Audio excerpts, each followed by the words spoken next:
बिस्मिल्लाहिर्रहमानिर्रहीम। अस्सलाम वालेकुम डियर स्टूडेंट्स। आज की इस वीडियो में हम बात करेंगे first year physics chapter number 2 के एक बहुत ही इंपॉर्टेंट लॉन्ग क्वेश्चन के बारे में, जिसका नाम है addition of vectors by rectangular components method. आगे बढ़ने से पहले मैं आपको दो बातें बताना चाहता हूँ। पहली बात तो ये कि अगर आपने इससे पिछली वीडियो जो कि काइनेमेटिक्स का पार्ट नंबर 1 था वो नहीं देखी है तो सबसे पहले वो वीडियो देख लें, ताकि आपको वेक्टर्स का जो कंप्लीट कॉन्सेप्ट है वो आपके पास मौजूद हो, ताकि आपको ये वाला जो सवाल है वो अच्छी तरह से समझ आए। दूसरी बात यह है कि ये जितने भी लेक्चर्स आप यहाँ यूट्यूब पे देख रहे हैं ये मेरी ऑनलाइन लर्निंग एकेडमी के एक लेक्चर सीरीज का पार्ट है, जिसको आप डिस्क्रिप्शन में डिटेल्स मौजूद है वहाँ जाके एक्सप्लोर कर सकते हैं। Addition of vectors by rectangular components method paper में एग्जामिनर हमसे लॉन्ग में पूछता है। और अगर आप पास पेपर्स का ट्रेंड देखें और कॉलेजेस के प्रीलियम पेपर्स का और मिड टर्म पेपर्स का ट्रेंड देखें तो एग्जामिनर हमेशा कोशिश करता है अगर वेक्टर से वो कोई लॉन्ग क्वेश्चन बना कर दे तो वो लॉन्ग क्वेश्चन आमतौर पर यही वाला सवाल होता है। अगर पूरे वेक्टर के कंटेंट से अगर आप पूछते हैं कि सबसे इंपॉर्टेंट सवाल कौन सा है पेपर के हवाले से, तो सबसे इंपॉर्टेंट सवालों में से ये एक सवाल है रेक्टेंगुलर कंपोनेंट्स मेथड का।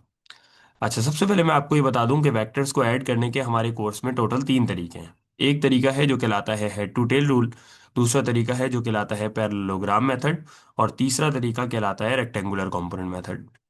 हेड टू टेल रूल और पैरेललोग्राम मेथड दोनों बहुत अच्छे तरीके हैं, लेकिन उन दोनों तरीकों से ज़्यादा एक्यूरेट तरीका ये वाला है जो अभी आपको अपनी स्क्रीन पे नज़र आ रहा है। उसकी वजह ये है कि ये कंपैरेटिवली ज़्यादा मैथमेटिकल अप्रोच पे काम करता है। यही बात मैंने यहाँ लिखी है कि it is a more mathematical method. ये ज़्यादा मैथमेटिक्स को यूज़ करता है और फॉर्मूलाज को यूज़ करता है और कैलकुलेशंस को यूज़ करता है। और यही वजह है कि इससे आने वाले जो रिजल्ट्स हैं वो ज़्यादा एक्यूरेट होते हैं बाकी दोनों मेथड्स के मुकाबले में। इसी वजह से रेक्टेंगुलर कंपोनेंट मेथड का जो दूसरा नाम है वो कहलाता है एनालिटिकल मेथड। तो इसका मतलब ये हुआ कि हेड टू टेल रूल वगैरह ये जो दूसरे मेथड्स हैं वो एनालिटिकल मेथड नहीं, बल्कि वो ग्राफ को यूज़ करते हैं, वो डायग्राम्स को यूज़ करते हैं, और इसी वजह से वो ग्राफिकल मेथड्स कहलाते हैं। तो सबसे पहली बात तो ये हो गई कि टोटल 3 मेथड्स हैं हमारे कोर्स में, और इस मेथड को पढ़ने का जो इस मेथड को पढ़ने की ज़रूरत है वो इसलिए है कि ये कंपैरेटिवली ज़्यादा एक्यूरेट रिजल्ट देता है उन दोनों के मुकाबले में। और एक और बात भी है कि अगर आपके पास कम वेक्टर्स हों, 2 3 4 5 वेक्टर्स हों, तो हेड टू टेल रूल से आप उन्हें आराम से ऐड कर सकते हैं। लेकिन अगर वेक्टर्स की तादाद बहुत ज़्यादा हो, मिसाल के तौर पे 2000 3000 वेक्टर्स हैं, तो अब उनको ऐड करने के लिए फिर आपके पास जो हेड टू टेल रूल है वो थोड़ा सा कॉम्प्रोमाइज़ होता है, और इसके लिए फिर हमें जाना पड़ता है किसी ऐसे मैथमेटिकल मेथड की तरफ। तो आपने पेपर में इसको जितना लिखना है, जितना कंटेंट इसका पेपर में प्रोड्यूस करना है वो मैंने यहाँ लिख दिया है, और इसमें मजीद किसी चीज़ के इजाफे की ज़रूरत नहीं है। तो आपने पेपर में सबसे पहले इसकी डेफिनेशन से बात शुरू करनी है। डेफिनेशन में आपको बता चुका हूँ कि इसका दूसरा नाम है एनालिटिकल मेथड, और ये कंपैरेटिवली मैथमेटिकल मेथड भी कहलाता है, और इसमें मैथमेटिक्स ज़्यादा इन्वॉल्व होती है, इसलिए ज़्यादा एक्यूरेट रिजल्ट देता है। आगे बढ़ते हैं, और इस मेथड की अब हमें एक डेरिवेशन परफॉर्म करनी है। और सबसे पहला काम तो हमें ये करना है कि हमें दो वेक्टर्स कंसीडर करने हैं। तो यहाँ देखिए मैंने दो वेक्टर्स कंसीडर किए हैं, एक A1 और दूसरा A2। A1 का जो एंगल बन रहा है वो बन रहा है थीटा 1, और A2 का जो एंगल बन रहा है वो बन रहा है थीटा 2। तो ये दो वेक्टर्स आपने कंसीडर कर लिए, जिनको अब हमने आगे जाकर आपस में जोड़ना है। अच्छा, ये जो A1 और A2 दो वेक्टर्स हैं, अगर मैं आपसे पूछूं कि बताओ ये एक्स एक्सिस पे लाई कर रहे हैं या वाई एक्सिस पे लाई कर रहे हैं, तो आपका जवाब ये होना चाहिए कि सर ये दोनों एक्स और वाई के दरमियान में लाई कर रहे हैं। ये दोनों एक्स और वाई के दरमियान में लाई कर रहे हैं। इसी वजह से हम ये कह सकते हैं कि A1 का कुछ हिस्सा एक्स पे होगा और कुछ हिस्सा वाई पे होगा। बिल्कुल इसी तरीके से A2 का कुछ पार्ट एक्स पे होगा और कुछ पार्ट वाई पे होगा। यही चीज मैंने यहाँ लिखी है कि जो A1 और A2 है इनको अगर इनके कंपोनेंट्स में तोड़ें, इनको अगर इनके पार्ट्स में तोड़ें, तो A1 के दो पार्ट्स निकल कर आएंगे, एक निकल कर आएगा A1x और A1y, और A2 के भी दो पार्ट्स निकल कर आएंगे, एक होगा A2x और एक होगा A2y, जो यहाँ लिखा हुआ है।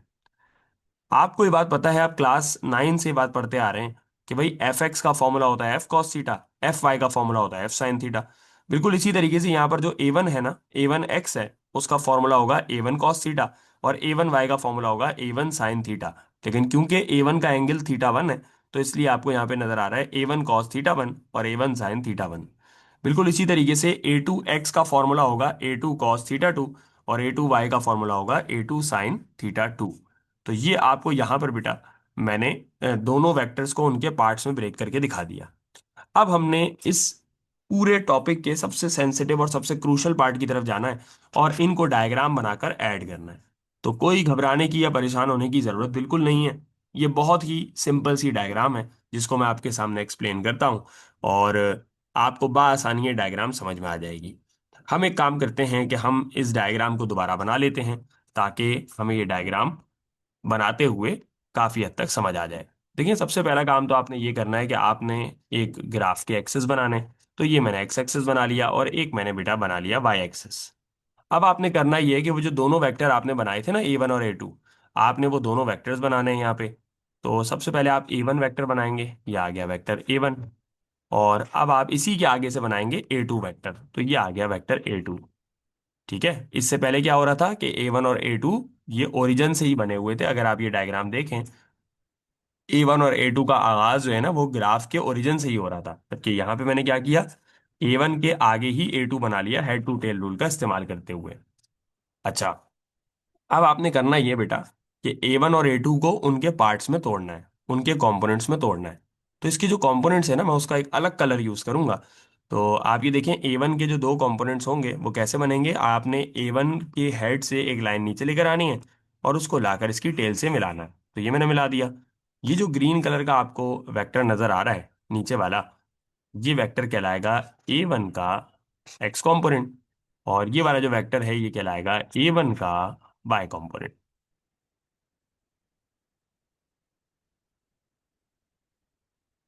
बिल्कुल इसी तरीके से अगर यही काम हम A2 के लिए करें तो A2 से लाइन नीचे लेकर आएंगे और उस लाइन को नीचे लाकर इसकी टेल से मिला देंगे।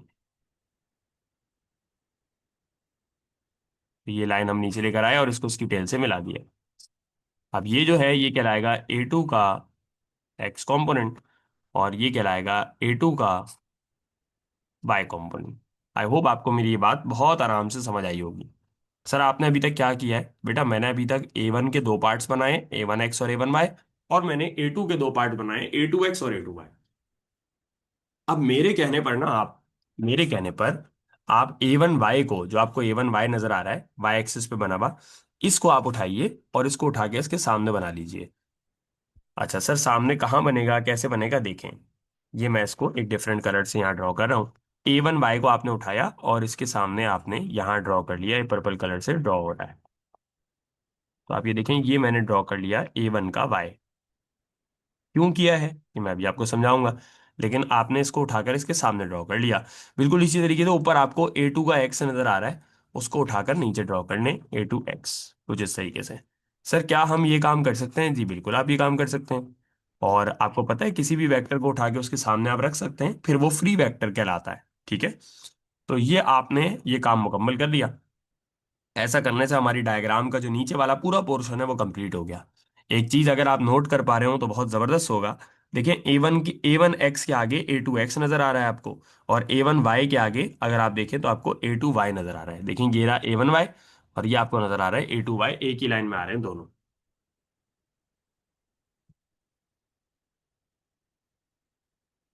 अच्छा, अब यहां तक की बात तो हमने कर ली।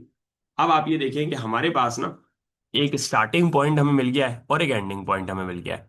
ठीक है, देखिए आपने सारे वेक्टर्स को उनके पार्ट्स में ब्रेक कर लिया। ठीक है, A1 को दो पार्ट्स में ब्रेक कर लिया, A2 को दो पार्ट्स में ब्रेक कर लिया।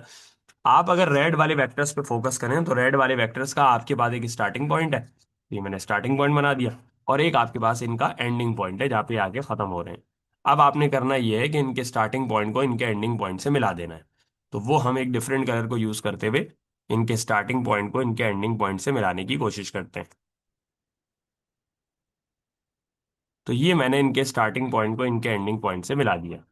इनके दोनों पॉइंट्स को मिलाने पर ये जो मुझे बड़ा सा वेक्टर मिला है ब्लू कलर का, ये कहलाएगा रिजल्टेंट वेक्टर, जिसको हम फिजिक्स में आर से डिनोट करते हैं। और ये इन दोनों वेक्टर्स का रिजल्ट है, ये सबका सम है। अच्छा, आपने एक चीज नोट की, मैंने इस पूरी डायग्राम में जो भी वेक्टर बनाया मैंने उसको उसके पार्ट्स में लाजमी ब्रेक किया। तो अब मैं इस रिजल्टेंट वेक्टर को भी इसके दो पार्ट्स में ब्रेक कर लूंगा। एक होगा इसका एक्स वाला पार्ट और एक होगा इसका वाई वाला पार्ट। तो इसके एक्स वाले पार्ट को मैं नीचे थोड़ा सा नीचे ड्रॉ कर लेता हूं ताकि ये कंजेस्टेड ना हो जाए बहुत सारी जगह। तो ये मैंने इसके आर के एक्स पार्ट को नीचे ड्रॉ कर लिया, ये कहलाएगा आर एक्स। और इसके जो वाई वाला पार्ट है, इसके जो वाई वाला कंपोनेंट है, उसको मैंने यहाँ ड्रॉ कर लिया, ये कहलाएगा आर वाई। आई होप आपको ये बात समझ आती है। इस डायग्राम में इसके अलावा और मजीद कुछ भी नहीं है। और आप एडिशनली ये कर सकते हैं कि यहाँ पर ये जो दोनों वेक्टर के एंगल्स थे A1 के और A2 के, उनके एंगल्स को मार्क कर लें। ये एंगल है θ1 और यहाँ बन रहा है एंगल θ2। तो ये हमारे पास डायग्राम बिल्कुल कंप्लीट हो गई। अब आप जरा डायग्राम में बहुत गौर से देखिएगा। डायग्राम में सबसे नीचे वाले पोर्शन को देखें जो मैंने अभी आपके सामने खोल के रखा हुआ है। आप एक चीज नोट करेंगे कि सबसे नीचे ना A1 और A2 का एक्स कंपोनेंट आपको नजर आ रहा है। एक नजर आ रहा है A1x, एक नजर आ रहा है A2x।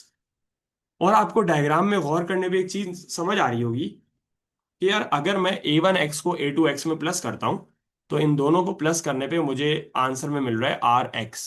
यानी A1x और A2x को अगर हम जोड़ दें तो वही वेक्टर बन जाता है जो बनता है RX। बिल्कुल इसी तरीके से अगर आप इस डायग्राम में राइट साइड पे देखें तो जरा नोट कीजिएगा बेटा, मैं क्या बताना चाह रहा हूं आपको। अगर हम ये A2y वाले वेक्टर को, ये जो A2y वाला वेक्टर है जिसको मैंने ग्रीन कलर से हाईलाइट किया है, और A1y वाले वेक्टर को ऐड करें, तो ये वही लेंथ बन जाती है जो आर वाई की है।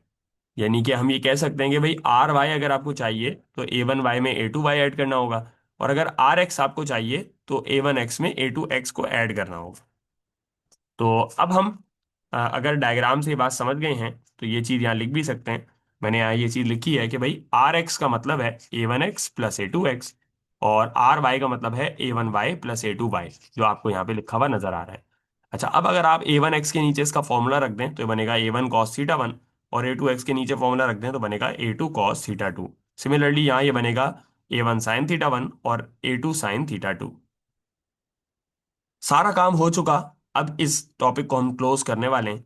देखें, हमारा जो मेन टारगेट था ना वो ये था कि हम रिजल्ट फाइंड आउट कर सकें, या रिजल्टेंट वेक्टर फाइंड आउट कर सकें। देखिए, दुनिया में जितने भी वेक्टर होते हैं ना, उनमें दो चीजें पाई जाती हैं। या तो किसी वेक्टर में मौजूद होती है उसकी वैल्यू, या किसी वेक्टर में मौजूद होती है उसकी डायरेक्शन। या देखिएगा, दुनिया के हर वेक्टर में दो चीजें मौजूद होंगी लाजमी तौर पर। हर वेक्टर में उसकी एक वैल्यू भी होगी और उसके साथ साथ एक डायरेक्शन भी होगी। तो हमें अगर रिजल्टेंट वेक्टर फाइंड आउट करना है तो इसका मतलब हमें रिजल्टेंट वेक्टर की वैल्यू भी निकालनी है और हमें उसकी डायरेक्शन भी निकालनी है। ठीक है ना? तो अब आप यहां पर ये काम करेंगे।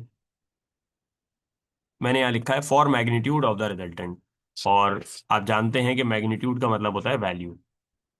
तो मैग्नीट्यूड निकालने के लिए या वैल्यू निकालने के लिए हमने करना यह है कि अगर हम इस डायग्राम को गौर से देखें तो इस डायग्राम में अगर आप ये ब्लू वाली लाइंस को गौर से देखें जो आर वेक्टर के लिए, आर एक्स के लिए और आर वाई के लिए बनी है, अगर आप इन ब्लू वाली लाइंस को गौर से देखें तो मैं इन ब्लू वाली लाइंस को अगर ज्वाइन कर दूं तो एक ऐसी डायग्राम मेरे पास बन के निकल के आएगी। ये डायग्राम आपको जो नजर आ रही है छोटे साइज की है, और इसके अंदर मैंने वो तीनों ब्लू वाले वेक्टर्स को आपस में कनेक्ट किया है। तो देखिए यहाँ पे आपको नजर आ रहा है कि भाई रिजल्टेंट वेक्टर आर जो है ना वो दो से मिलके बना है, आर एक्स से और आर वाई से। और एक राइट एंगल ट्रायंगल बना हुआ नजर आ रहा है। राइट एंगल ट्रायंगल में आप देखें मैंने यहाँ मेंशन किया है कि कौन सी साइड हाइपोटेन्यूस है, कौन सी बेस है और कौन सी परपेंडिकुलर है। ये बात आप पहले से जानते हैं। अच्छा, राइट एंगल ट्रायंगल पे पाइथागोरस थ्योरम अप्लाई हो जाता है, तो इसलिए मैंने यहाँ पर एक लिखा है कि भाई राइट एंगल ट्रायंगल के अंदर we are using Pythagoras theorem. और पाइथागोरस थ्योरम आपको पता है ये होता है हाइपोटेन्यूस का square is equal to perpendicular square plus base square. तो हमने यहाँ हाइपोटेन्यूस, परपेंडिकुलर और बेस की जगह जो वैल्यूज बनती थी वो वहां से ट्राइंगल्स उठा के पुट कर दी। हाइपोटेन्यूस की जगह आर, और परपेंडिकुलर की जगह आर वाई, और बेस की जगह आर एक्स। अब अगर आप यहां पर देखो तो तीनों चीजों पे स्क्वायर आ रहा है। मुझे आर जो निकालना है, रिजल्टेंट वेक्टर जो निकालना है, उसमें मुझे इसके स्क्वायर को कैंसिल करवाने की जरूरत होगी। तो मैंने दोनों तरफ स्क्वायरिंग बोथ साइड्स कर लिया। स्क्वायरिंग बोथ साइड्स करने से आप देखें, एक तो आर का जो स्क्वायर है वो कैंसिल हो जाएगा, लेकिन आर एक्स और आर वाई का जो स्क्वायर है वो कैंसिल नहीं होगा, क्योंकि वो दोनों अभी आपस में ऐड हो रहे हैं। जब भी दो चीजें आपस में ऐड होती हैं, सब्ट्रैक्ट होती हैं, तो स्क्वायर से रूट कैंसिल नहीं होता। अब आप ये देखिए, मैंने ये जो आर एक्स और आर वाई था इसकी जगह इनके अपने अपने फॉर्मूले लिख लिए। आर एक्स की जगह लिख लिया मैंने A1 cos θ1 plus A2 cos θ2 उसका स्क्वायर, और आर वाई की जगह लिख लिया A1 साइन θ1 A2 साइन θ2 इसका स्क्वायर। यहां पर आकर मेरे पास जो रिजल्टेंट वेक्टर है उसकी वैल्यू या उसके मैग्नीट्यूड तक का सारा काम हो गया। और अब मुझे काम करना है उसकी डायरेक्शन के लिए। डायरेक्शन के लिए मैंने इस्तेमाल किया टेन थीटा। टेन थीटा बराबर होता है परपेंडिकुलर और बेस के अपॉन बेस के। तो मैंने परपेंडिकुलर की जगह आर वाई और बेस की जगह आर एक्स रख लिया। आप सोच रहे होंगे सर आप ये कैसे रख रहे हैं, तो आपको मैंने अभी ये डायग्राम दिखाई थी कि देखें यहाँ पर परपेंडिकुलर आर वाई है और बेस आर एक्स है इस डायग्राम के हिसाब से। तो यहाँ पर ये बात पुट करके अगर आप टेन को दूसरी तरफ भेजो तो टेन वहां जाके बन जाएगा टेन इनवर्स और आपके पास ये आंसर में आ जाएगा। अब तक मैंने ये टॉपिक जितना डिस्कस किया है यहाँ पे आके ये टॉपिक कंप्लीट हो गया। इसमें मजीद कुछ इजाफा करने की खास ज़रूरत नहीं है। और जितना मैंने आपको यहाँ पर कंटेंट पढ़ाया है अगर आप ये पेपर में प्रोड्यूस कर देते हैं तो आपको फुल मार्क्स एग्जामिनर इंशाल्लाह अवार्ड करेगा। और यहाँ से इंशाल्लाह we will continue in the next class. See you इंशाल्लाह इन द नेक्स्ट क्लास।